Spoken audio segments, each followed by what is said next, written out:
Hi guys, it's Aaliyah. Welcome back to my channel. So I'm here to share another journal that I just finished. Well, not that I just finished making, but of the 7 journals that I have been making over the last month or so. And wait till you see this one. This one, it's small, but it's small. I think it measures 4 by 7.5. But let me just give you the profile of it. It is super, super chunky. I got a little carried away when making this. And when I got finished, I almost didn't want to part with it because it's small and compact and it really fits nice in my hands. And I kind of just like, I just kind of want it. But I don't need to keep it. So this is it. So this one is, I did it a little bit differently. What I did was I used a piece of scrapbook paper for the cover, but then on the inside it's lined with material just to give it, you know, the little bit of extra sturdiness. So let's get inside. So the first pocket here, I made just a random pocket and just did a little collaging on it. And then inside we have the story begins and a little journaling tag. And here,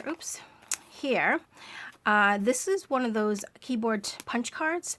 So I cut it down just to make a pocket. I add a little bit of lace, and then I always forget that I have a bunch of these little friendship pins that I should be using in journals. So I did end up using a couple in here. And actually, before I take those out, look at this. Isn't this neat? What I did was I made like a little hanging scrap thing, put a little key on it, and then I sewed a little material here so I could hang it. So it just kind of, I don't know, it's like a cool little decoration piece. And then we have some random pages that you can also journal on too. You know, you just move that aside. You can journal on here. So that just kind of decorates a spot a little bit. So I thought that was kind of neat. And then in here, have a little, this is a Tim Holtz picture, but it's just a little place for some journaling. And then these were actually scraps from when I cut off or cut down some paper, but I didn't want to throw them away, so I just folded them up, add a little Tim Holtz ephemera piece, and it's a little, you could actually use it as like a to-do grocery list, or if you hung it over, you know, like a book, it could be like a page marker, a bookmark. So plenty of little things you can do with this. And then here, this is like a little half sheet here, or a quarter sheet really. And it just looks so lonely. So what I did is I sewed on this little collage, which I thought was pretty neat. So I used a couple little bits of papers that I've torn off, kind of piled them on top of each other, used a little bit of material here, and a Tim Holtz ephemera piece, and then this is a vintage little Rolodex card, and I just sewed it right on there. So it gives it a little extra. And here, this is an altered paper clip, and it just holds a journaling tag. And I did use some vintage stamps on here. This is from March 5th, 1973. And I got a bunch of vintage stamps from my friend Bonnie. Thank you, Bonnie. And I haven't been using them. And I said, why am I not using them? Well, number one, the little pouch it came in, it was way over on the other side of my room. And I always, when I'm sitting at my desk, forget to look other places than just right around my desk. So I brought the pouch over here. And now you'll be seeing more stamps. And this is just a little flip up for some extra journaling. Here I just did a little collaging. And another little, oops. Oh, this is an envelope. I thought it was a booklet. And then inside we have some guest checks. I think a couple of them. Or is it just one? I thought there was 2. Maybe not. And here is the little altered envelope. Well, I made the envelope and then I just designed it. Did a little collaging there. Here is a receipt from August 8th, 1974. It was a gift shop, I think, in Pawtucket, Rhode Island. And then we have a little, it's kind of like a hanging notebook. You can't take it out because it, as you can see, it is sewn on. But it just has some extra papers for some extra journaling. A little page in there. Another little page here. And then here's another one of the friendship pins. And then this is just, it's like one of those layered tags. So it's only tied to the top with a little bit of the seam binding. So you can kind of sort of manipulate them aside so you can write on them. And then I just kind of did a little decoration on the front one. And here we have a little journaling booklet and another one of the stamps there. And then on the back, oh, this is one of the tall envelopes. Oh, it's like a coin envelope, I should say. And it has a journaling card in there. And I just did a little collaging on the front, added some lace. And then that sits right inside. Another one of the vintage receipts. And another little tag. And also, again, tied with just a little bit of seam binding up there. And then look at this little tiny itty bitty book. Oh my gosh, I absolutely love this. It's a little tiny file folder. It has one of the vintage stamps on it. But look inside. There's little pages so you can write stuff. But yeah, I love this. This is like, I think there's a couple more in here, but not, I think this is the smallest one. And it's so cute. Super, super cute. Because you know me and small things. I love the little journals. So right up my alley. And then that is a little flip here. And a little flip on this side. And this is one of the Tim Holtz ephemera pictures. And it has a little, sort of like a little notepad with some pages there. And I'm assuming I see an altered paper clip. Yep, here's the altered paper clip. So there's the clip there. And I try to make this kind of like, you know, when you go to the paint store and you get the paint samples. So I used 4 different papers. I used a cardstock piece. This is almost like a craft cardstock, coffee dyed paper. And then this one is, it's like a rag paper. I don't know what it's called. I forget. I got it in a estate sale. I got like a couple boxes of them. And it's hard because these don't actually cut in a paper cutter or the paper trimmers. So I always have to cut it down by hand, which is kind of annoying, but it's okay. It's really neat paper though. And here's a little material pocket, or fabric pocket. I sewed that little Tim Holtz thing on it, and it actually has lines on it so you can write on it. And of course a little tiny booklet, because you know how I love my little booklets, and that can sit right in there. And here we have another journaling spot, and another altered envelope with some more stamps on it, and a little stamp down there.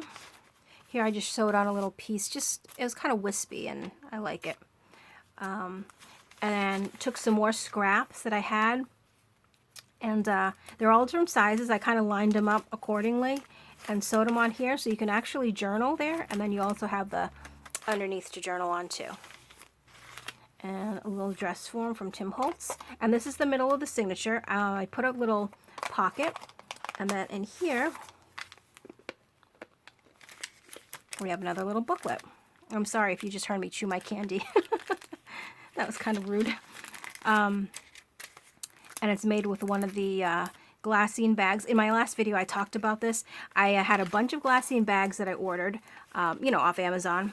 And I went to coffee dye them, and they all got stuck shut. So I don't know what I did wrong when I coffee dyed them, but I didn't want to throw them away, so I'm reusing them as these types of pockets, and then I made like a booklet with that one. So I'm definitely going to find some uses for them. Here's another one of those little paper spots.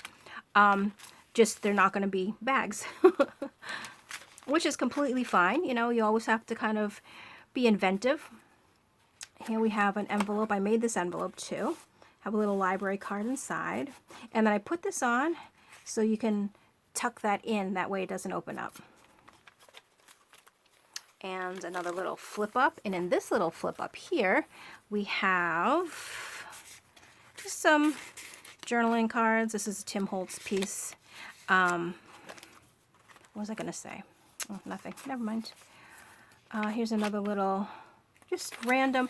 I like this randomness about this. And I actually, in my next couple journals, they're all very eclectic and random. And that, I was really getting into that. And you'll see like a lot of different stuff that I've been using in these journals that I don't normally do, but I just love it. So I was definitely stepping outside my comfort zone for what I normally do, but I couldn't be happier with the way all of them came out.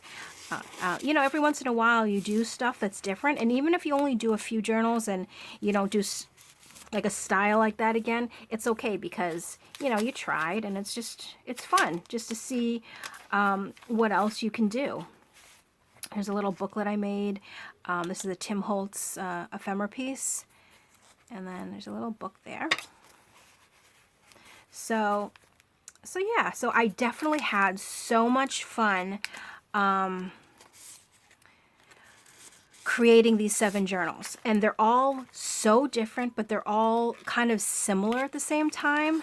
I didn't use kits for any of them because I'm still, I don't know, with this whole printer thing, I don't have time for it.